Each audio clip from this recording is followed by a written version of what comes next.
안녕하십니까 성도 여러분. 오늘은 7월의 마지막 주말입니다. 오늘 저는 여러분과 마태복음 24장 32절부터 34절의 말씀을 가지고 그 가지가 연하여 잎사귀를 내면이라는 그러한 제목으로 하나님의 말씀을 나누기 원합니다. 제가 32절부터 34절의 말씀을 여러분에게 봉독해 올려드리겠습니다. 무화과 나무의 비유를 배우라.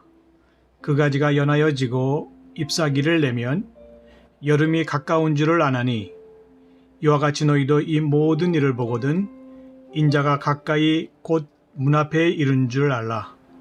내가 진실로 너희에게 말하노니 이 세대가 지나가기 전에 이 일이 다 이루리라. 아멘. 화가들의 화법에는 원근 화법이라는 것이 있습니다.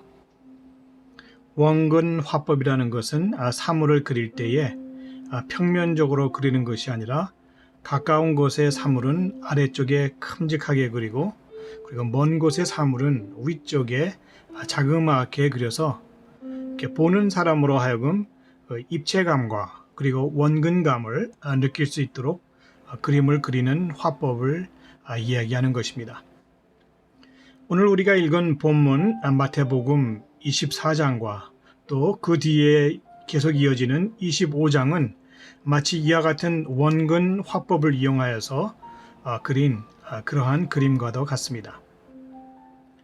예수님께서 현재 눈앞에 보이는 예루살렘 성전의 아름다움에만 매혹되어져 있는 제자들에게 이제 곧 머지않은 장래에 그들 앞에 일어날 예루살렘의 멸망을 그림의 맨 앞쪽 하단에 그리시고 그리고 시간이 좀 지나 먼 훗날에 세상의 종말에 있게 될 주님의 재림 사건을 그 뒤쪽 상단에 그리심으로 그 한 폭의 그림 안에 두 가지 사건을 동시에 담아서 사랑하는 제자들에게 교육하시며 예언하시는 말씀인 것입니다. 예루살렘의 멸망과 세상 종말의 재림에 관한 사건은 제자들에게 뿐만 아니라 구원을 열망하는 우리 모두에게 매우 중요한 사건이기에 하나님께서는 마태복음 24장뿐만 아니라 마가복음 13장과 누가복음 21장에서도 모두 자세하게 기록하여서 강조하심으로 말씀해 주고 계심을 우리는 볼 수가 있습니다.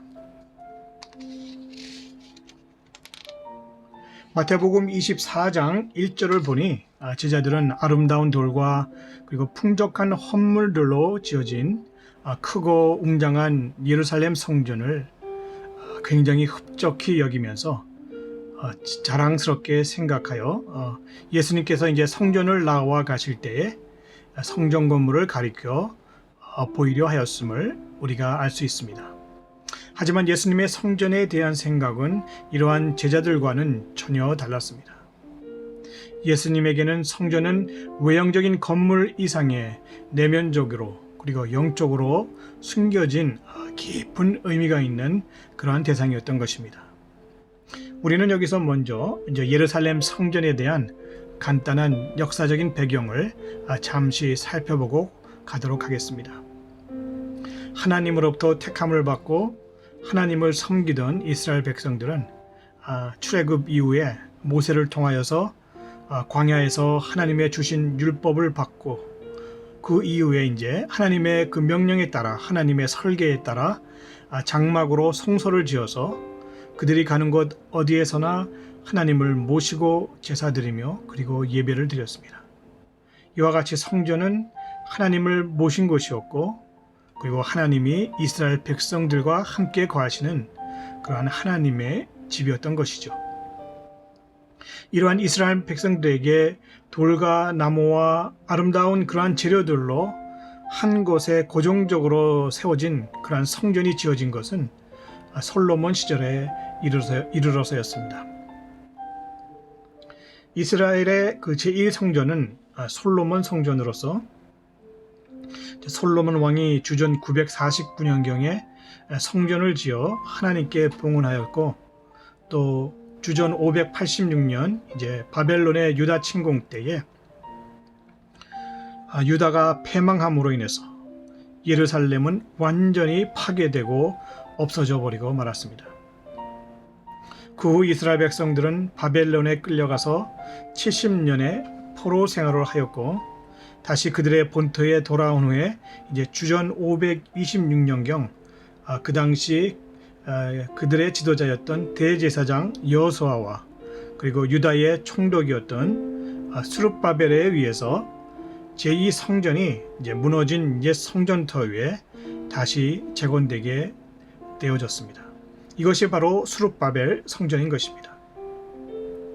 또한 헤롯이 유다 왕으로 통치한 지 18년째 되는 해인 주전 20년경에는 유대인의 환심을 사기 위해서 헤롯은 제2성전을 대대적으로 수리하고 확장함으로 오랜 시간의 그러한 우여곡절 끝에 주후 64년에 완공하기까지 순수히 그 건축하는 기간만 46년이라는 세월이 걸리는 대장정 끝에 웅장하고 화려한 모습의 그 예수님 당시의 제3성전 헤롯성전을 탄생시킨 것입니다. 그러나 마태복음 24장 2절에 예수님의 그 예언의 말씀처럼 제3성전인 헤롯성전은 주 70년에 로마 군대의 공격을 받아서 예루살렘 성과 성전은 그 흔적조차도 찾아볼 수 없을 정도로 파괴되므로 예루살렘에는 성전 없이 이제 오늘날까지 이르게 되었던 것입니다. 이제 다시 마태복음 24장 1절로 돌아가서 보십시다. 예수께서 성전에 나와서 가실 때에 제자들이 성전 건물을 가리켜 보이려고 나아오니 제자들은 예수님께 성전에 대하여 무엇을 보이고 싶어 했을까요? 누가복음 21장 5절에 따르면 제자들은 아름다운 돌과 그리고 헌물들로 꾸며진 성전을 자랑하고 찬양하기 원했던 것 같습니다. 하지만 마가복음과 누가복음에 의하면 예수님께서는 이러한 제자들의 마음과는 달리 예루살렘 성벽을 보시며 앞으로 있게 될 성전의 파괴를 예언하시면서 오히려 슬피 우셨다고 증거합니다. 누가복음 19장 41절부터 44절의 말씀을 보니 가까이 오사 성을 보시고 우시며 가라사대 너도 오늘날 평화에 관한 일을 알았다면 좋을 뻔하였거니와 지금 내 눈에 숨기웠도다. 날이 이를지라 내 원수들이 토성을 쌓고 너를 들러 사면으로 가두고 또 너와 및 그 가운데 있는 내 자식들을 땅에 메어치며 또 하나로 돌 위에 남기지 아니하리니 이는 공고받는 날을 내가 알지 못함을 인함이라. 예수님은 돌 하나도 돌 위에 남기지 아니하리라 하고 이렇게 예언하신 것입니다. 오늘날 그들이 누리는 평화가 영원토록 지속될 참 평화가 아니라는 그러한 말씀인 것이죠. 그들에게는 권고받는 날이 기다리고 있어 이제 곧 돌 하나도 돌 위에 남기지 아니하고 예루살렘 성이 원수들에 의하여 무너지게 될 것임을 말씀하시고 있는 것입니다. 마태복음 23장 37절부터 38절의 말씀에 예루살렘아 예루살렘아 선지자들을 죽이고 내게 파송된 자들을 돌로 치는 자여 암탉이 그 새끼를 그 날개 아래에 모음같이 내가 내 자녀를 모으려 한 일이 몇 번이냐. 그러나 너희가 원치 아니하였도다. 보라 너희 집이 황폐하여 버림바 되리라. 이처럼 보호하고 구원하시려는 하나님의 손길이 예루살렘의 종교 지도자들에 의하여 실어 거절한 바 되었기에 예루살렘 성이 황폐하여 버림받을 것이라는 예수님의 애통과 탄식의 부르짖음인 것입니다.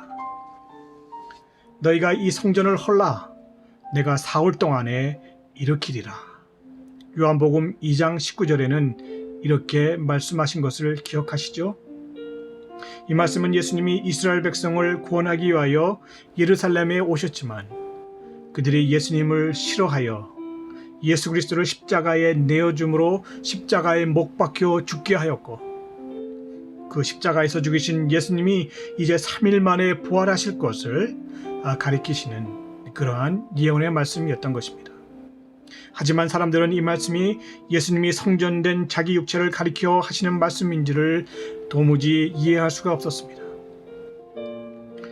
요한복음 2장 20절에 이 성전은 46년 동안을 지었거늘 내가 3일 동안에 일으키겠느뇨 하며 오히려 예수님을 정신 나간 정신병자 취급을 하였던 것입니다.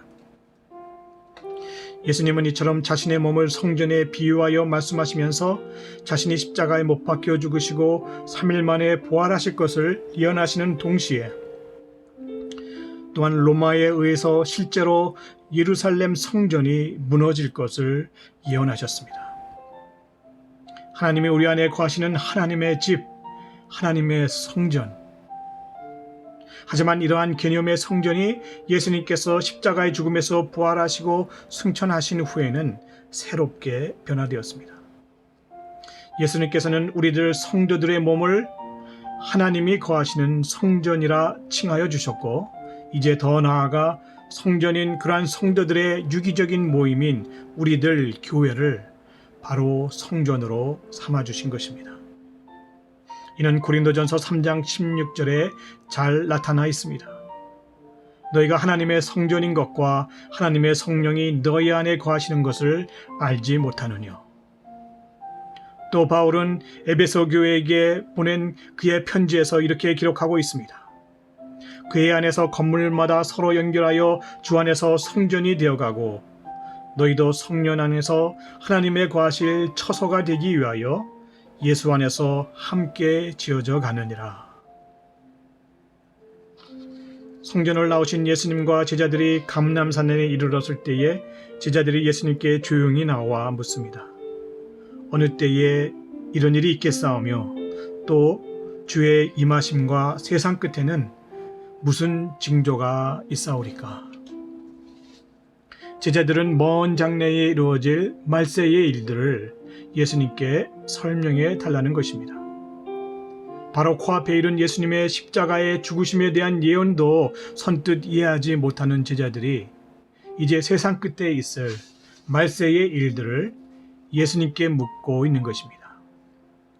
무너진 성전을 3일 만에 다시 일으키겠다 하신 예수님의 예언 말씀조차도 제자들은 예수님이 십자가에 죽으시고 3일 만에 부활하신 이후에야 비로소 예수님이 비유의 말씀이 그의 죽음과 부활에 관한 말씀이었다는 그러한 진정한 의미를 깨달을 수 있었던 제자들입니다.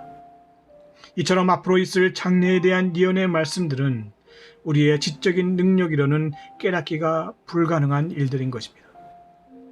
예수님과 3년을 동행했던 제자들조차도 성령의 계시함 없이는 장래일에 대하여는 무지한 영적 소경일 수밖에 없었습니다.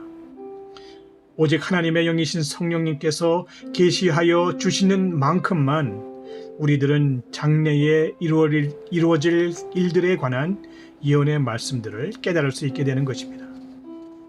이렇듯 영적으로 어린아이와 같은 제자들의 질문에 예수님께서는 이를 무시하지 아니하시고 성실함과 진실하심으로 앞으로 닥쳐올 대환란의 말세에 이루어질 주님의 재림과 세상 끝날에 일어날 일들의 징조들을 제자들에게 상세히 일러 알려주십니다.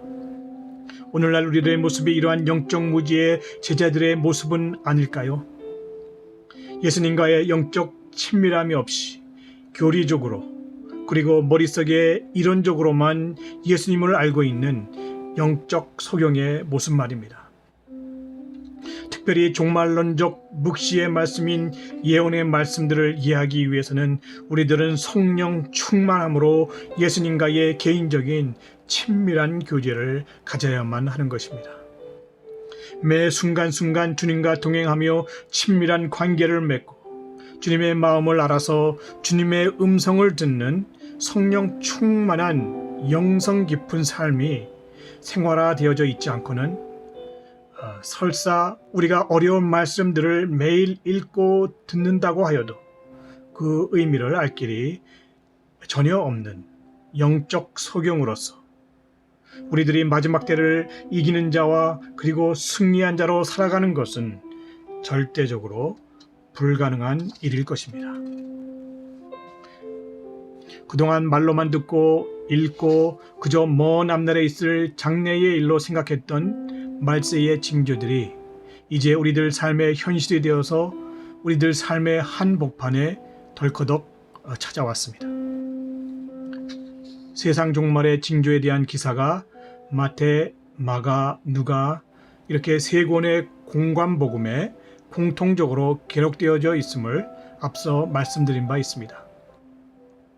그런데 오직 메디컬 닥터였던 누가만이 말세의 징조들 가운데서 온역을 지목하여 기록하고 있음을 우리는 발견할 수 있습니다.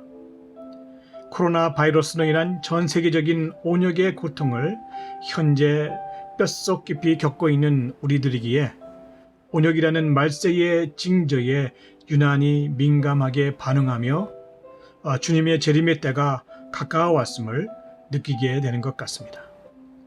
누가복음 21장 10절부터 11절의 말씀에 또 이르시되 민족이 민족을 나라가 나라를 대적하여 일어나겠고 처처에 큰 지진과 기근과 온역이 또 무서운 일과 하늘로서 큰 징조들이 있으리라.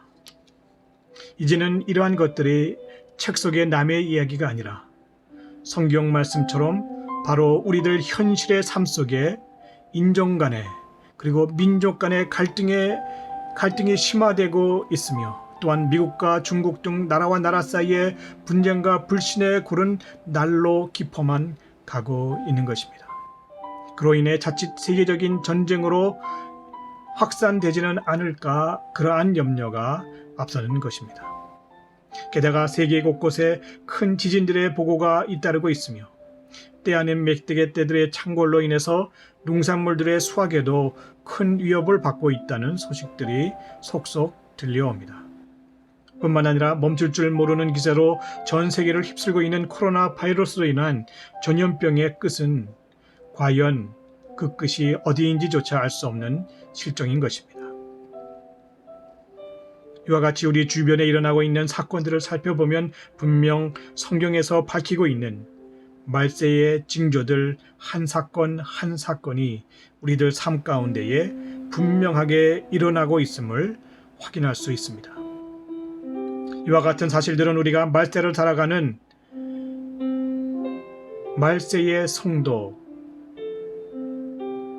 하나님 예수 그리스도의 재림을 기다리는 재림 성도라는 것을 실감나게 합니다.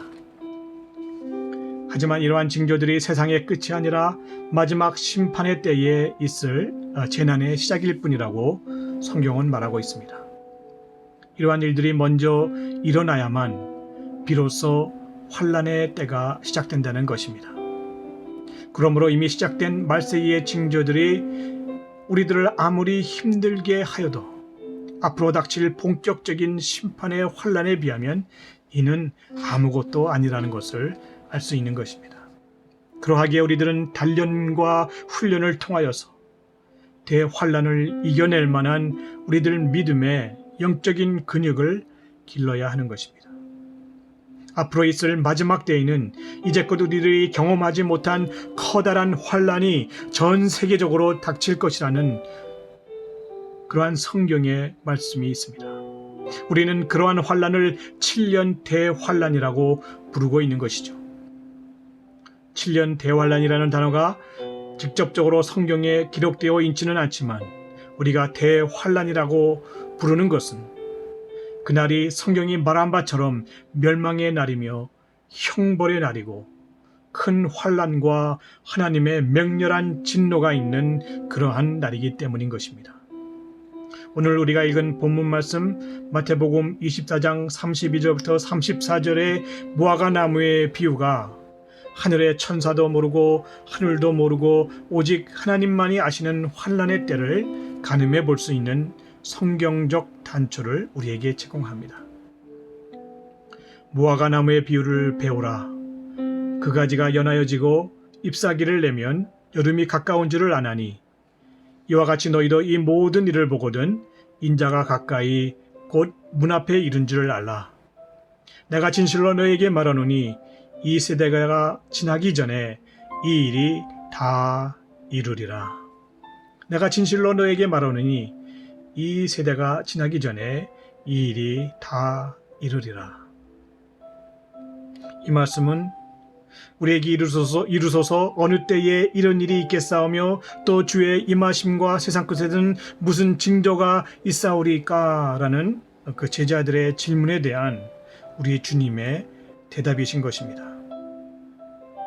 그 시와 때를 묻는 우리들에게 예수님은 왜 이 말씀을 주신 것일 것일까요? 그 이유는 예수님께만 집중함으로 그 때를 분별하라는 것입니다. 예수님은 우리들의 관심이 시와 때에 초점을 맞추는 것이 아니라 오직 예수님의 다시 오심에 초점을 맞추기를 원하시는 것입니다. 그날 그때가 언제 일는지는 하늘의 천사도 모르고 아들도 모르고 오직 아버지이신 하나님만 아신다고 하셨습니다. 그러므로 시와 때는 우리들이 알 바가 아니요 우리는 오직 주님의 재림, 다시 오실 예수 그리스도께 우리의 마음과 눈을 돌려 주님만을 바라보아야 하는 것입니다. 무화과 나무의 비유를 배우라. 그 가지가 연하여 잎사귀를 내면 여름이 가까운 줄을 아노니. 혹자들은 이 말씀을 온 세계에 흩어져 살고 있는 이스라엘 민족이 2500여 년 만에 1948년에 이르러서 그들의 고토 이스라엘에 돌아와서 나라를 세우고 독립된 국가로서 독립을 선언한 사건을 가리키는 말이라고 해석하기도 합니다. 물론 계시의 점진성으로 인하여 그러한 해석도 가능할 것입니다. 실제로 이스라엘이 국가로서 독립하는 일이 일어나기 전까지는 그 누구도 전혀 생각지 못했던 성경 해석인 것이죠.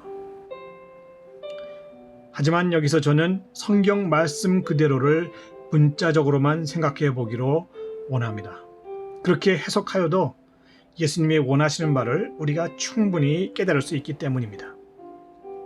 예수님이 무화과 나무를 비유로 든 것은 그 당시 무화과 나무는 이스라엘 백성들이 어디서나 대할 수 있는 이스라엘의 아주 흔한 나무였기 때문에 그들이 쉽게 받아들이고 또 이해하기 좋았기 때문으로 무화과 나무를 비유로 사용하신 것으로 생각됩니다. 만약 사과나무가 이스라엘에 그 당시 많았더라면 무화과 나무의 비유가 아니라 사과나무의 비유가 될 수도 있었겠지요. 여하튼 어느 나무가 되었든 간에 그 가지가 자라서 잎사귀를 내면 우리들이 여름이 가까운 것을 알 수 있는 것처럼 예수님이 말씀해 주신 모든 징조들을 통하여서 그것들이 우리들 삶 가운데 일어날 때에 그때가 바로 예수님이 다시 재림하실 때인 것을 우리는 분별할 수 있게 되는 것입니다. 비록 정확한 시간과 때는 알 수 없지만 말입니다. 예수님께서 이처럼 말세의 징조들을 우리에게 알려주신 진정한 이유는 무엇일까요? 예수님은 우리들이 말세의 무서운 징조들로 인하여서 무서워 떨며 두려워하기를 원치 않으셨습니다. 오직 그러한 어려움과 환난 가운데에 예수님만을 바라보며 모든 환난을 이겨내고 믿음을 지키기 원하셨던 것입니다. 예수님께서는 부활 후 감람산 위에서 구름 가운데에 하늘에 오르시면서 모여있는 제자들에게 약속하셨던 것이 있습니다. 내가 그날에 너희가 본 모습 그대로 다시 이곳에 임하리라 하는 그러한 약속을 하신 것이죠. 이제 감람산에서 하늘에 오르신 예수님께서는 분명 감람산으로 다시 임하실 것임을 믿습니다. 그러므로 말세를 살아가는 우리들은 무서워 떨며 여기에 기웃 저기에 기웃 우리들을 현혹시키려는 거짓 선지자들의 말에 관심을 기울일 필요가 없는 것입니다. 우리들이 믿고 기다려야 하는 것은 오직 약속하신 주님의 재림입니다. 마라나타 주 예수여 어서 오시옵소서. 그렇다면 우리는 이 말세를 어떻게 살아가야 합니까? 마태복음 곳곳에 주님께서는 그 해답을 제시하여 주시고 계십니다. 미혹받지 않도록 주의하라. 두려워 말라. 끝까지 견디어 구원을 얻으라. 도망하라. 뒤로 돌이키지 말라. 기도하라. 깨어 있으라. 예비하고 있으라. 때를 따라 양식을 나누어 주라. 이와 같은 당부의 말씀 중에 첫 번째로 하신 말씀은 미혹받지 않도록 주의하라는 말씀입니다.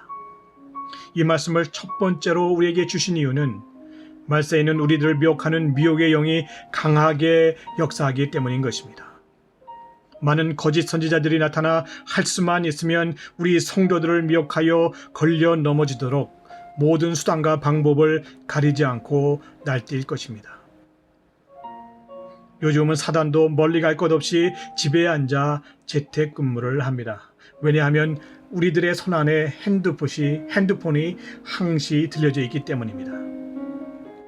우리들 손바닥 안에서 공간과 시간의 제약도 없이 우리들을 영적으로 육적으로 꼼짝 못하도록 쇠사슬을 꽁꽁 묶고 가두고 우리를 요리하는 것입니다. 현대 문명의 산물인 컴퓨터와 셀폰을 이용한 사단의 손쉬운 전략이죠. 사단은 핸드폰을 사용하여 온갖 잡다한 쓰레기들을 우리들 마음 가운데에 쏟아붓는 것입니다. 그러므로 우리가 미처 인지 못하는 사이에 거짓 선지자가 위대한 거짓들이 우리의 몸과 마음과 영혼 가운데 들어와 자리 잡을 수 있습니다.